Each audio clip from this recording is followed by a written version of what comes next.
So this is our first video. We're going to start off with talking about the basics of what we're doing, and that is espresso. How to make espresso and the things that we're looking for as far as espresso making standards that everyone should be following so that we can more easily have consistency across the board. So what is espresso? Espresso really is just another way of making coffee. You'll hear a lot of different, you'll hear a lot of different people tell you all kinds of things, that espresso is a type of bean, a type of coffee. Well, really, espresso is just a manner of making coffee, much like anything else that we're using, pour-overs, French presses, siphons, things like that. It's just another way of making coffee.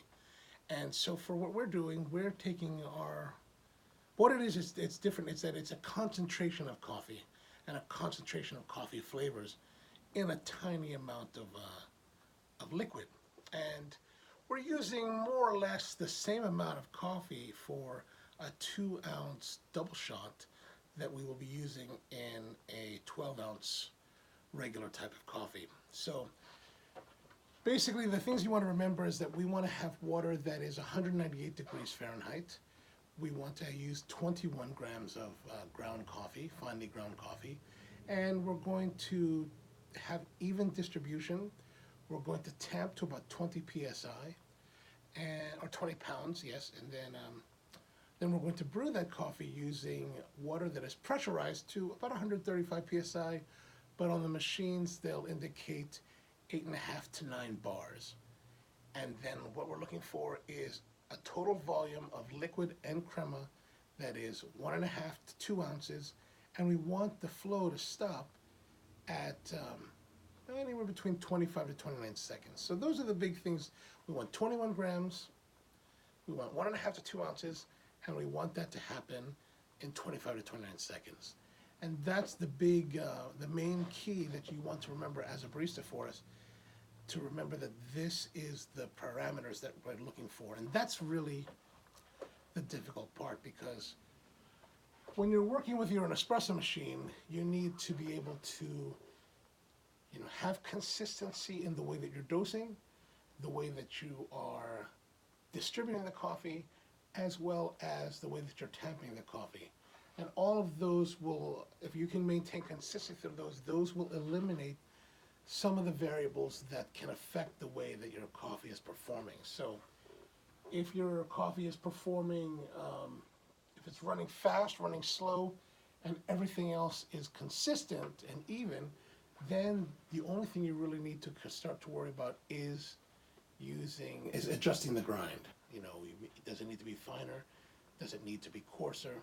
The finer the grind, the greater the resistance. The coarser the grind, the less the resistance to the pressurized water. Those are the major aspects that you need to worry about.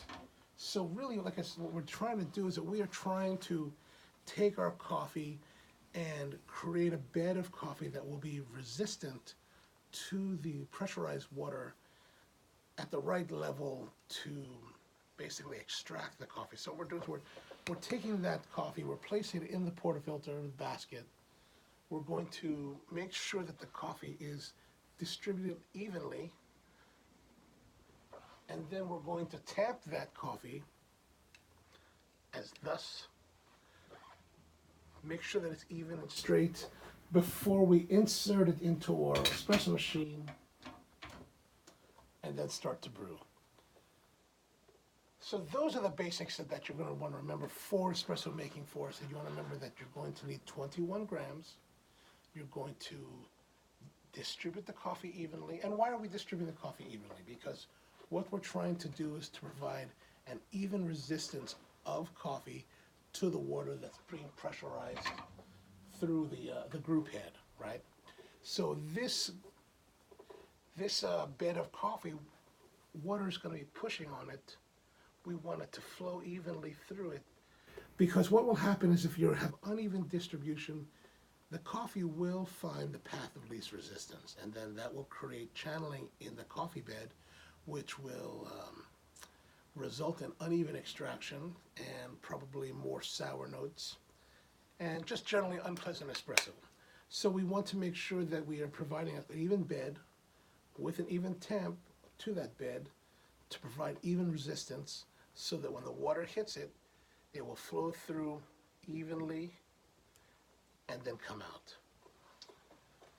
So again, we're looking for 198 degree water.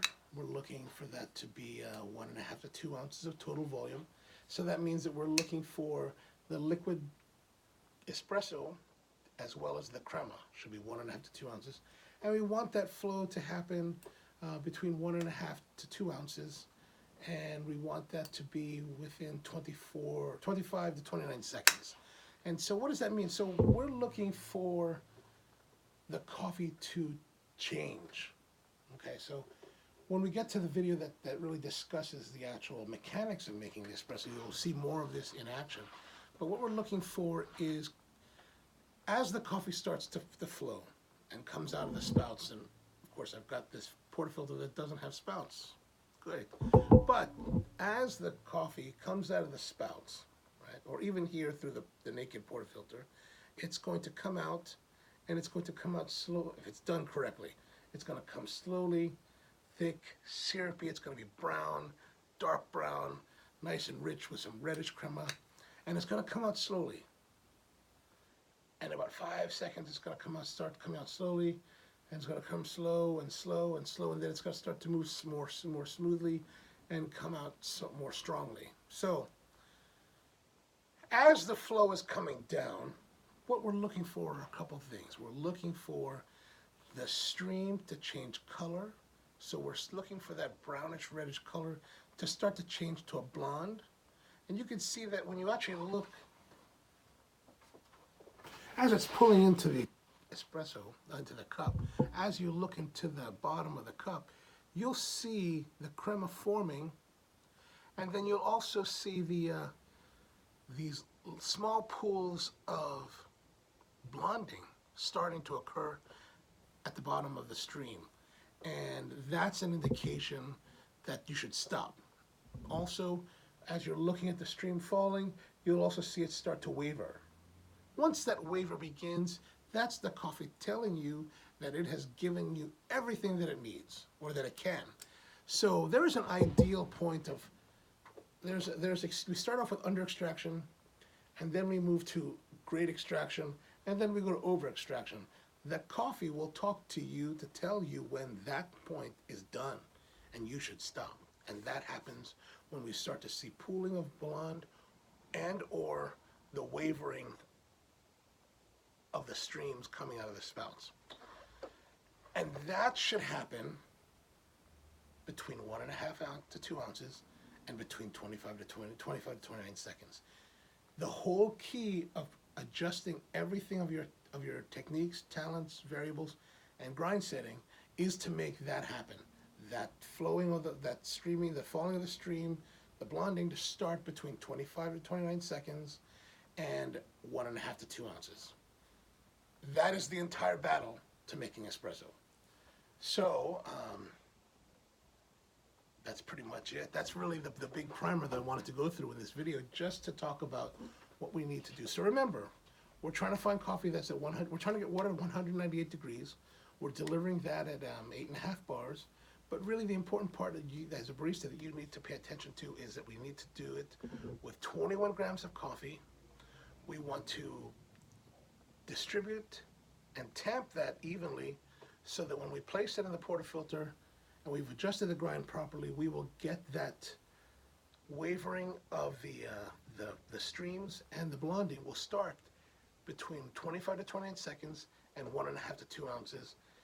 And if you can match that, that will deliver to you beautiful espresso every time. And the next video we're going to follow up with, we'll have actual demonstration on the machine so that you can see it really in action. All right, next time.